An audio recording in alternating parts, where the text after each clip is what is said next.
Dr. Nowhere's Office of Wonders presents the Oddity Compendium, a beginner's anomaly education program. Welcome to the Oddity Compendium. Today, we will be learning about many wonderful and strange oddities that exist inside of, outside of, and around your universe. These strange phenomena can range anywhere from life forms, products, and organizations to even events and anomalous time periods.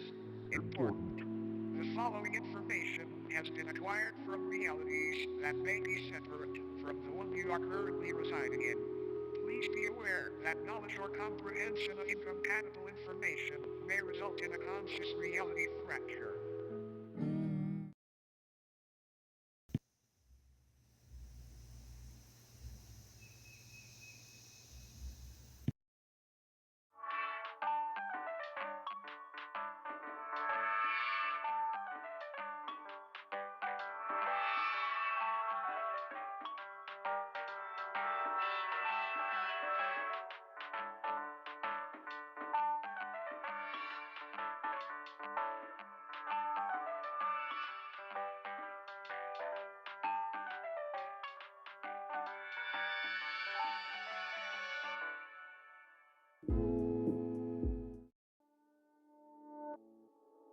Fleshheads or mattress folk are a species of parasitic subhuman that highly resemble bedding mattresses. The body of a dormant fleshhead appears identical to a standard mattress. However, slicing the thin sheet-like skin reveals many soft organs, limb-like appendages, and a humanoid head which hides beneath the skin.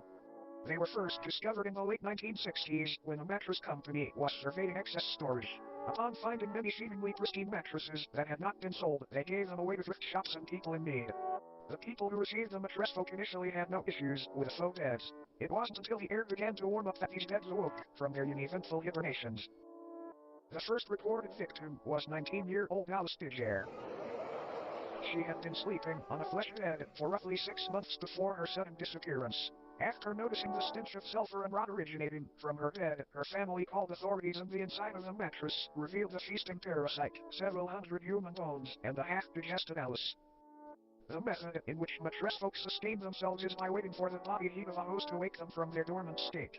Kind of like an egg, but not nearly as tasty. After they wake, they slowly unfold themselves from their soft mattress-like bodies.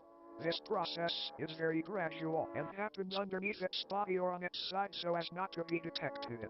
After roughly a month of this process and on a night 17 degrees Fahrenheit or higher, its head and arms fully emerge and pull the sleeping host into its body, where prey is slowly digested. Not much is known about how these sleeping beauties came about, but it is theorized that since they are subhuman they were once a branch of Homo sapiens that merged with a mycelial network many years ago. Autopsies of fleshheads' digestive systems have revealed DNA samples from thousands of different people in each instance, some even tracing to people born during the 1600s. Another odd thing to note is that the mattress folk themselves contain DNA belonging to humans as well. One instance shared DNA in a blood type with Napoleon Bonaparte, leader of the French Republic during the time that the mattress folk were assumed to have come into existence. All in all, it might be a good idea to throw out that mattress that feels just a bit too warm lately. You might be sharing it with something unwanted. Good night, sleep tight, and don't let the bed light.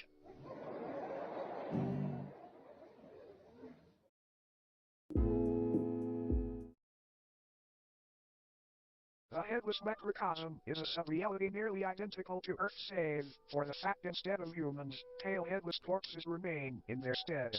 These corpses, though technically dead, do weakly breathe through the holes in their necks. Their hearts have also been observed to begin convulsing at seemingly random intervals. These beings are identical in appearance to one another aside from physical dimensions, which can vary severely between each corpse. The headless sub-people dwelling in this pocket reality have been observed changing their behavior when humans have physically interacted with them and apparently gain a level of awareness and vitality when such events occur. There are approximately 2,393 living humans residing in this reality, all from parallel Earth. Every single resident recounts waking up in the headless macrocosm after falling asleep under strange circumstances back in their home realities. No one back in their own parallel homes remembers their faces or identities, which leads to the belief that this place could be a form of anti-reality. A waste compartment of the universe used for aspects of reality that are useless or harmful to existential fabric. The humans that live in the headless macrocosm are assumed to be taking shelter in abandoned structures and banding together to search for plant-based food during the warmer times. Fun fact. Humans have coined multiple terms and nicknames for these headless corpses, such as stumpies, cranes, and ichabodies. Despite this sub-reality being detached from main reality, an incident took place which created a temporary tier between the two. A man residing in the headless macrocosm was walking through a field with a small house in the center. Upon reaching the house, the man unintentionally brushed up against one of the breathing bodies. This body, just before motionless aside from the labored convulsions, sprang to life and removed the head of the man. It then proceeded to attach the severed head to the stump of its own neck. The man's name was Michael Hedford. After the corpse had placed Michael's head where its own should be, an event occurred back on Earth in the year 2061 that resulted in governmental intervention. A family's call to the authorities described an impossibly tall naked figure appearing in their backyard. The presence of this oddity was highly distressing to the family, and they remained inside their home until the situation was resolved. The following photograph depicts this figure they spoke of. Michael Tedford's rotting head is affixed atop its frail neck. Shortly after the photo was taken, what was left of Tedford's existence was removed from the premises and taken to an upscale anomaly testing site. Apparently, this corpse was attempting to quite literally become Tedford by leeching off of his existence. These breathing bodies appear to be in a constant state of yearning to reconnect with the roots of reality again, as they have been taken a hold of by a dangerous and contagious disease. This disease appears to be non-existence itself. It can affect anyone on Earth at any time, and once it takes hold, the headless macrocosm deems you valid for residence within its endless meadows, filled with fellow patients. But don't worry, it's a rare diagnosis. Another fun fact. Occasionally, crude man-made structures will form seemingly out of nowhere in order to correspond with the structures on parallel Earth. As mentioned earlier, the headless macrocosm itself functions like a digestive tract of the universe, and these structures may be antibodies attempting to fight off the virus of non-existence. Now then, check your head. Screwed on tight. Great, because you might want to hang on tight to it for this next one.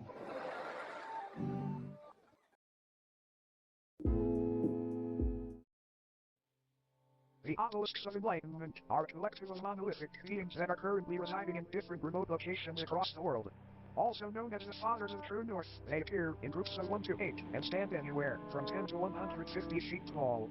Each obelisk is levitating just barely above the ground and facing geodetic north. Though most of them reside in remote fields and deserts, they have also been found floating above the ocean within the vicinity of the Bermuda Triangle and even of the moon. They are moving just ever so slightly and progress approximately 2 inches forward a year. These obelisks are enlightened in the infinitely vast secrets of the universe and are constantly vocalizing the excess information as a means of waste to counteract the overwhelming intake of knowledge. Though currently enclosed and monitored by government entities, many people have wandered into these locations prior claiming to be following the sound of angelic singing. This alluring hum emanating from these obelisks induces a massive increase in general intelligence in subjects listening. Folklore often refers to the frequency as the song of the divine contour. Each obelisk's biological elements are unraveled thousands of feet into the sky to make a metaphysical connection from Earth to the universe. It is assumed this is a form of knowledge worship, an attempt to make a mortal sacrifice for an immortal honor. Fun fact. These organs are confirmed to be those of the humans and other biological matter that were absorbed after enlightenment. Upon perceiving the words spoken by the obelisks or entering into close proximity with them, the human brain either spontaneously expands and combusts or receives an ability to comprehend the sacred information. Talk about being open-minded.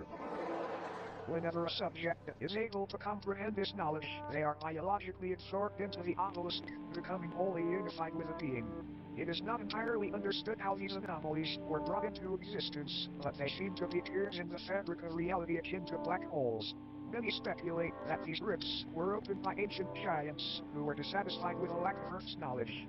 Many unnaturally large humanoid skeletons have been found underground adjacent to obelisk sites, further supporting this idea. When the obelisks made their debut on Earth, they aided in the construction of the pyramids of Giza by bestowing digestible levels of sacred knowledge onto Egyptian pharaoh Khufu after he was lured into the desert by their beckoning chords.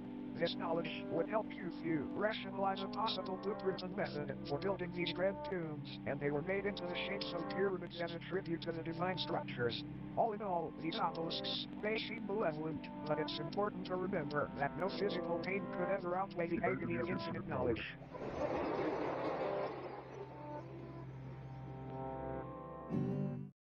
Now, looks like our time here may be almost up. But before you go, it's time for a bonus oddity.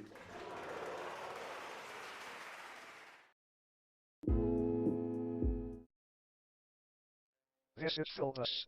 It is not known where Philbus comes from or why he is here, but there have been a number of people who, after consuming media depicting Philbus, have felt the overwhelming compulsion to practice Philbism. Philbism is a political and somewhat religious ideology which centers around the belief that building/consuming chairs and other wooden furniture is honoring Philbus' great sacrifice. It is not clear what this sacrifice is or what it refers to.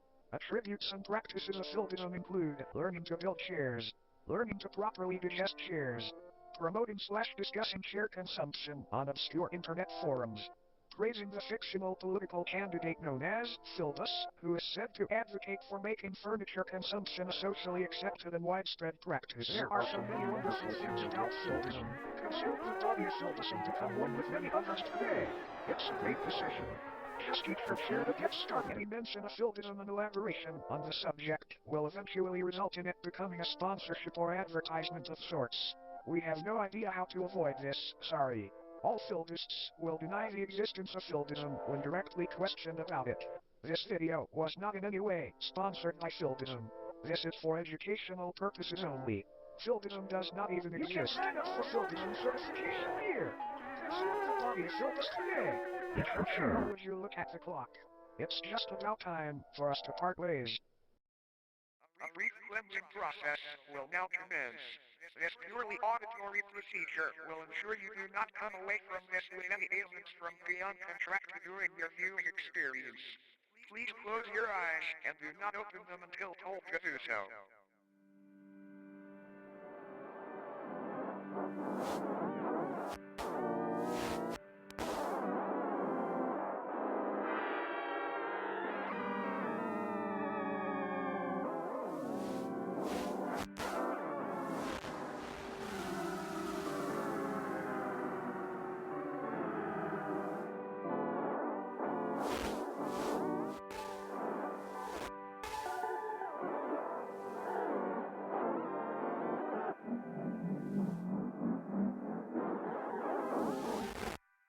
You may now open your eyes.